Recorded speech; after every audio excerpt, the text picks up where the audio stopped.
whatever effort you put into yourself and learning outside of your classes is going to give you that step up when you have to enter the real world. It's an inherent thing that you have to do even as a professional. Well, Gina, thank you so much for spending some of your Monday with me. I'm very excited that we are face to face again. The last time I believe was 2019. It's a lot of life that was a long happened. time ago. Yeah. So if you could please introduce yourself and your connection to SNHU, that'd be great. Okay. My name is Gina Cramer. I am a SNHU graduate from November 2020, a long time ago. I received a bachelor's in science and cybersecurity. It's clear to me that you made the absolute most time, as a student. I'm wondering, what advice do you have for others who are looking to break into this field?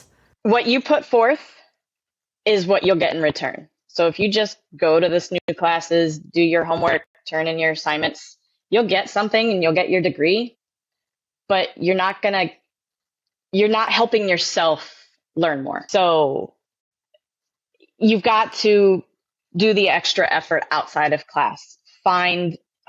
There's many things online, resources, National Cyber League, Hack the Box. There are paid tiers if you are so inclined to pay to get more content, but there's absolutely enough free stuff out there. CTFs, Capture the Flags, is basically what NCL is. National Cyber League is a fantastic tool to develop your skills.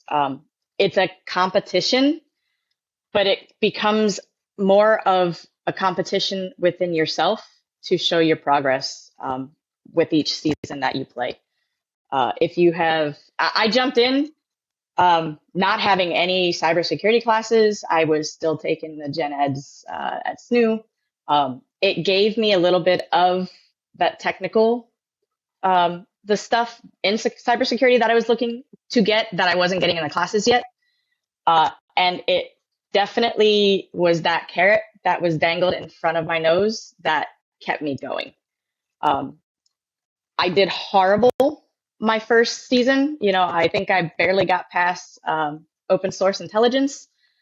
But it opened my eyes to the different skill sets within cybersecurity and helped guide me on my learning path outside of classes. Because what I found at SNHU, there's a lot of analytical thinking and paper writing and tech, and you need that because you do have to deal with corporate, people and ECs above you, and you have to be able to communicate well and get through the technical jargon because they may not be that savvy with it. As I said, my first season, I didn't do the greatest, but that just opened the door and made me want to learn more and do more. And in the 6 months between competitions, I was chatting with my peers at the time that we were all in SNHU together, and everybody knew a little bit of something that I didn't know, so I would pick brains of the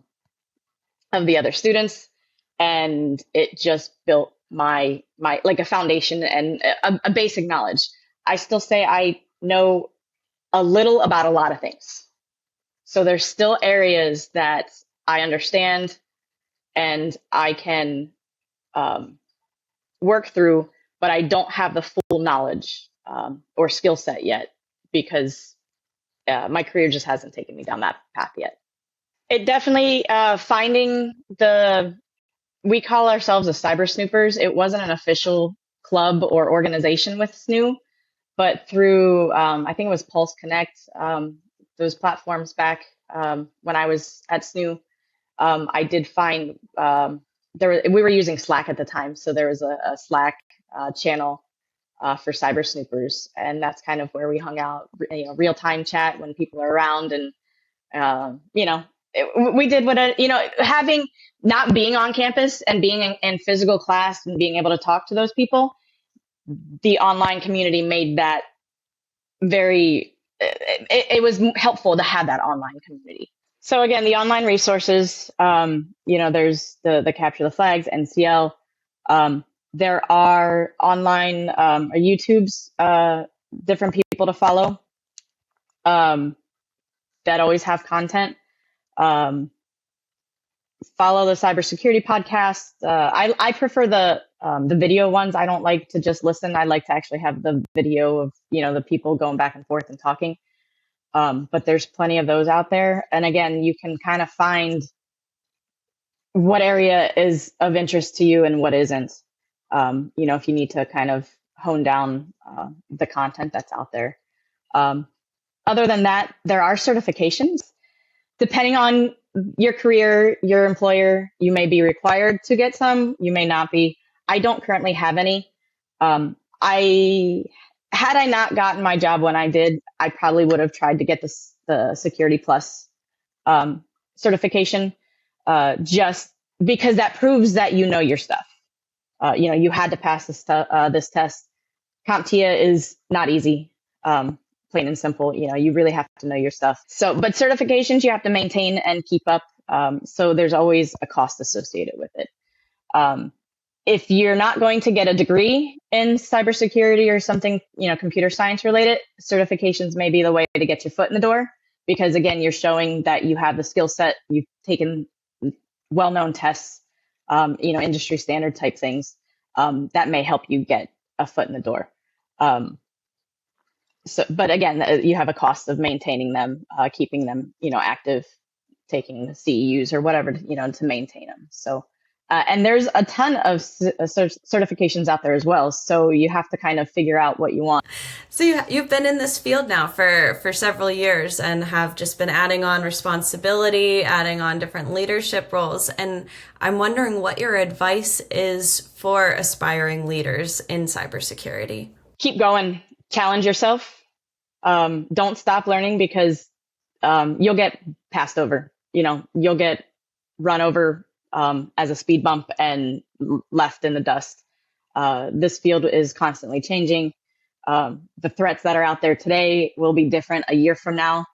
AI has made things completely different as far as phishing schemes and, threat actors trying to steal identities and whatnot, with the deep fakes now that they can do, as far as generating voice to mimic an actual person and image and all that. So, you've got to stay up with current events and keep going. Problem solving always, because you'll get bombarded with problems. So you got to be able to look outside of the box, find different ways to get to an endpoint, be open to criticism and other opinions, and just keep going. If you have good leadership as you grow, learn from them, and find mentors if you can too. If you're in a company and there's something you want to eventually work towards, talk to the people who do that and find somebody who would be willing to mentor you. I've often asked my boss if I could shadow different other groups within cybersecurity, because I know what application security does, but there's also an ethical hack team. There's also a pen test team, a SOC team. So I've gotten the permission as long as it doesn't affect my current workload. Having it's very helpful when I have leadership and management that is willing to allow me to also grow my skills.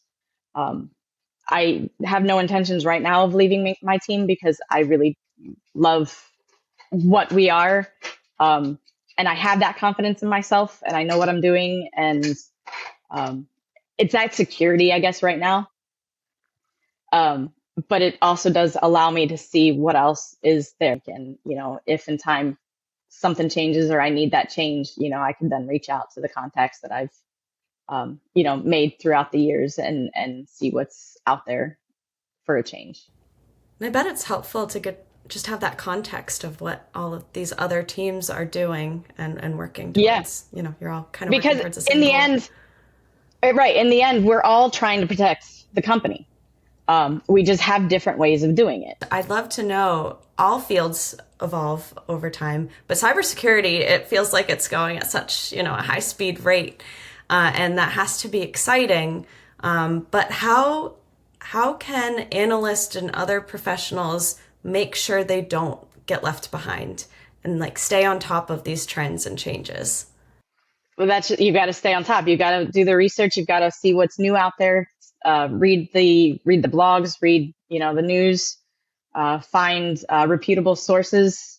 And just keep going. I'm wondering if there is anything else that you would like to share about studying cybersecurity or working in this field. Anything that maybe we haven't talked about yet. Whatever effort you put into yourself and learning outside of your classes is going to give you that step up when you have to enter the real world.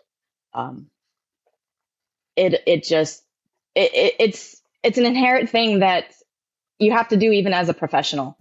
If you just do the bare minimum, you're going to be the lowest one on the totem pole, and should things come around where cuts have to be made, you might be the first one to let go. But if you put yourself out there and offer to do research on this new thing that might help your team, with whatever their responsibilities are, and take that leadership, in that aspect, even if you fail or it doesn't go the way you think it should, or it doesn't even get approved or anything like that, you've put the effort forth and you've shown that to your management that you're willing to take chances. I'm still working on the failure thing. Growing up, I needed to get all A's, and failure, to me, failure wasn't an option. If I failed, that was that. I'm slowly trying to reframe that myself, in that failing doesn't mean I'm a failure. It's a learning opportunity. So take the chance, do what you can. Obviously, if you can succeed and meet whatever goals that you had put for yourself, fantastic. But if you don't meet that, you're not a complete failure. It's a learning step. Use it. You learn something from it. Put that in your back pocket, and then move on and find something new to go for.